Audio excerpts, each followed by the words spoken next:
17,556 people have been killed by guns in America so far this year, and there have been 216 mass shootings, including in Buffalo and Uvalde. That's according to the nonprofit Gun Violence Archive.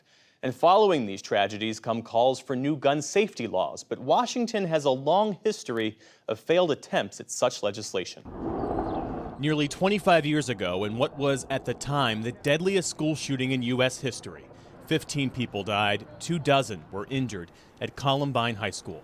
The heart and soul of America is on the line. Lawmakers introduced the Youth Gun Crime Enforcement Act only 3 weeks after the shooting. The goal was to put in place a mandatory waiting period, background checks, and more gun restrictions for people under the age of 18. That bill failed, along with federal legislation to close the so-called gun show loophole, which allows unlicensed dealers to sell guns without background checks. Less than 5 years later, the federal ban on semi-automatic weapons like AR-15s expired. But both chambers of Congress and the White House at the time were controlled by Republicans, and lawmakers never brought the ban up for a renewal. In 2012, the country was shaken by the massacre in Newtown. A gunman at Sandy Hook Elementary killed 26 people. 20 of them were just 6- and 7-year-olds. Congressional Democrats drafted bills to expand background checks, and talks stretched on for months, but no deal. 3 years later, in Charleston, South Carolina, a white gunman shot and killed 9 black people attending a church Bible study. Democrats proposed closing the so-called Charleston loophole, which allows dealers to complete gun sales if a criminal background check takes longer than 3 business days. But Republicans controlled both chambers of Congress at the time, and the legislation went nowhere. In 2016, a gunman killed 49 people at the Pulse nightclub in Orlando. The Senate was deadlocked just 8 days after the shooting on measures to block people on the federal terrorism watch list from buying guns and to close loopholes in background check laws. In the following year, in October 2017, 60 people were killed by a lone gunman shooting from the 32nd floor of a high-rise in Las Vegas, becoming the deadliest mass shooting in America. The shooter used what's called a bump stock, which allows a semi-automatic rifle to fire hundreds of rounds per minute. After a bipartisan effort to ban the devices stalled in Congress, then President Trump eventually banned them through executive action. Then on Valentine's Day in 2018, a former student went into Marjory Stoneman Douglas High School in Florida and killed 17 people, 14 of them students. Senator Marco Rubio introduced a red flag bill that would let law enforcement restrict gun access for people considered unstable, who could be a threat to others or themselves. Rubio's bill was reintroduced twice in the Senate, but never got a vote on the floor. And now, as the country witnesses the second deadliest school shooting in American history, and with polls showing the overwhelming majority of Americans supporting some restrictions on firearms, the question is it going to be different this time? To help answer that question, we have with us national political reporter Heidi Przybyla, who has for years covered the gun reform debate on Capitol Hill and across the country. It's great to have you with us. Thank you, Jeff. And one of the things that's different about this current moment is that the Senate Republican leader, Mitch McConnell, this past week said that he encouraged Texas Senator John Cornyn to work with Democrats on hashing out some compromise bill. What are we to make of that?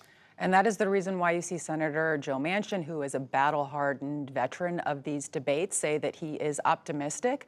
McConnell is definitely feeling the pressure, as he always does, in the aftermath of these gun massacres. And the true test of this is what happens over the next few days, whether that continues, whether the pressure continues and he feels it politically, or whether it dissipates. Because in the end, Jeff, this is going to be a political calculation by Mitch McConnell about whether it hurts or helps his flock in order to pass this legislation. At the same time, it's important to set expectations here, because what we are talking about here is whether there will be very, very modest reforms in answer to what is really the deadliest school massacre in 10 years. To your point, and this is sort of based on my own reporting too, Democrats and Republicans, it's still early, but they're not talking about an assault weapons ban. They're talking about potentially red flag laws and increasing background checks, right? So those are the two modest reforms that could come of this, right? We saw the gun background check legislation implode in spectacular fashion after Newtown, and it really hasn't gone anywhere since then. look at that. Those are small things. Those are closing the so-called gun show loophole, which is that you can get guns without background checks at some gun shows, as well as over the internet. That's number one. Number two are these red flag laws that already exist in about 19 states. That is simply allowing states, giving states some grant money to help them to bring in and apprehend individuals who might pose a threat to themselves or to other people. It would allow family members or law enforcement to get court orders to get the guns away from those individuals. As you know, momentum accounts for a lot in politics. You talked about the passage of time. The Senate is on a pre-scheduled 10-day break. They're not back in town until June 6th.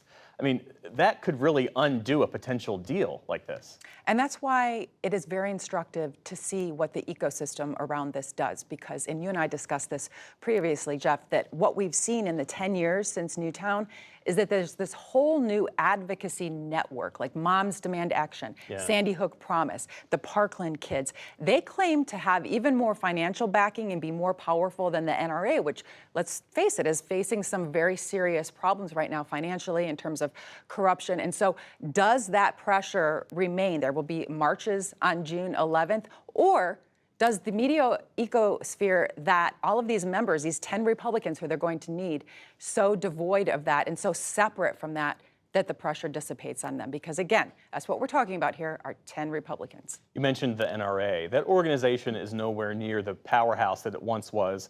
It's not even the powerhouse that some Democrats claim that it is, and yet you have so many Republicans who still echo NRA talking points. What accounts for that? What accounts for their pull on the Republican Party?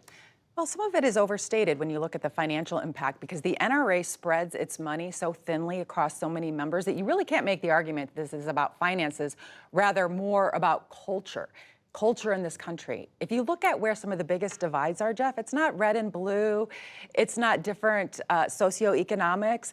It is actually gun-owning households and non-gun-owning households. And so a lot of it is just the cultural, but it's also this misplaced notion that it is political suicide to do anything on guns, which is really a myth that's been propagated since the Clinton era, when the assault weapons ban expired and they were just too afraid to do anything about it because they had lost the midterm elections. Heidi Przybyla, thanks so much for putting this all into context for us. Great to see you. Thanks for having me.